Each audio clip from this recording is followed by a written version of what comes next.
కేరళ ఎన్నికలలో యాడ్స్ చేయడానికి తెలంగాణ ప్రజల సొమ్ము 3 కోట్ల రూపాయలు ఖర్చు పెట్టారు. 3 నుండి 9 కోట్లు.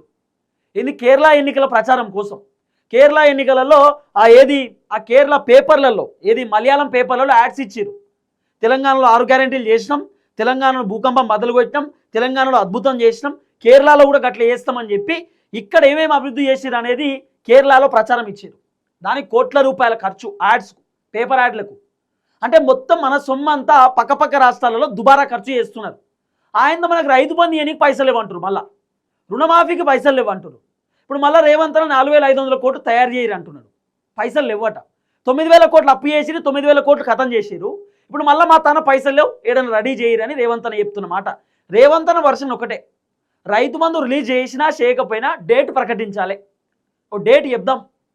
ఇప్పుడు ఈ నెల 20కో, ఈ నెల 25కో, వచ్చే నెల 10వ తారీఖో, వచ్చే నెల 15వ తారీఖు, ఏదో ఒక డేట్ అయితే చెప్తాడు.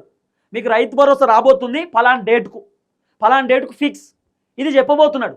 నేను ఎప్పటి నుండో మీకు చెప్పుకుంటూ వచ్చిన రేవంత్ రెడ్డి రైతు భరోసా ఇప్పట్లో ఇచ్చే అవకాశం లేదు. రేవంత్ రెడ్డి పైన భయంకరమైన వ్యతిరేకత ఉన్నది. ఆ వ్యతిరేకత దెబ్బతోటి తప్ప ఆయన రైతు బంధు ఇయ్యలేడు అన్న. ఇప్పుడు అదే జరుగుతున్నది. వ్యతిరేకత దెబ్బతోటి రైతు బంధు ఇద్దామనే ఆలోచనలో ఉన్నాడు. లేకపోతే అసలు రైతు భరోసా ఈయనకి రేవంత్ రెడ్డి రెడీ లేడు. ఎందుకంటే ఆర్థిక భారం అయిపోయింది, డబ్బులు లేవు, ఆగమవుతున్నాం, ఇబ్బంది అవుతుందని చెప్పి ఇవే పాత డైలాగులు చెప్తున్నాడు. కాబట్టి ఆ రైతు భరోసా కూడా 4,500 కోట్ల రూపాయలు అన్నట. ఆ 4,500 కోట్లు సుమారు 2 ఎకరాల లోపు ఉన్నటువంటి రైతులకే వచ్చేటటువంటి అవకాశాలు ఉంటాయి. మరి 2 ఎకరాల కంటే పైన ఉన్నటువంటి వాళ్ళ పరిస్థితి ఏంటంటే రేపటి రోజు రేవంత్ రెడ్డికి ఇట్లా కూడా ప్లేట్ ఫిరాయిస్తాడు. ఏంది, మన తెలంగాణలో 2 ఎకరాల లోపు ఉన్న రైతులు 40-45 లక్షల మంది రైతులు ఉన్నారు. సన్నకారు రైతులు, చిన్నకారు రైతులు. రైతు భరోసా అంటే ఏందండి, పేదవాళ్ళకి రావాలి, పేదవాళ్ళకు ఉండాలి. 3-4 ఎకరాలు ఉన్న వాళ్ళు కొంత మిడిల్ క్లాస్ అండి, వాళ్ళకి ఎందుకండి రైతు భరోసా? 2 ఎకరాల లోపు ఉన్నటువంటి వాళ్ళు పేదవాళ్ళు, వాళ్ళు యూరియా బత్తాలు కూడా తెచ్చుకోలేనటువంటి పరిస్థితులలో ఉంటారు. వాళ్ళకి ఇచ్చినామంటే ఓ పేరు, మిగతా వాళ్ళకి ఎందుకంటే ఇట్లా కూడా ప్లేట్ ఫిరాయిస్తాడు. ఇప్పుడు ఇచ్చేది ఇస్తాడు, రేపటి రోజు మళ్ళీ 4,500 ఏమైనా సారంటే ఇచ్చేసినామంటాడు.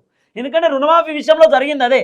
23,000 కోట్ల రూపాయలు ఇచ్చేసినామని చెప్పి రేవంత్ రెడ్డి ప్రభుత్వం చెప్తున్నారు. రుణమాఫీ వీళ్ళు చేసింది ఎంత, 17,000 కోట్ల రూపాయలు మాత్రమే రుణమాఫీ చేసి దాదాపు 4,000 నుండి 5,000 కోట్ల రూపాయలు మిగిలిచ్చారు. ఈ పైసలు ఏడబోయినాయో తెలియదు. ఫస్ట్ రుణమాఫీ కోసం 32,000 కోట్ల రూపాయలు ఖర్చు పెడదాం అనుకున్నారు. తర్వాత 26,000 కోట్ల రూపాయలు చెప్పారు. 26 నుండి 23కి వచ్చింది. 23 నుండి 17 ఖర్చు పెట్టి మిగతా అని జేబులు వేసుకున్నారు. ఇది రియాలిటీ. ఇప్పుడు రుణమాఫీ ఏమైంది సార్ అంటే అందరికీ చేసేసినాం అంటారు.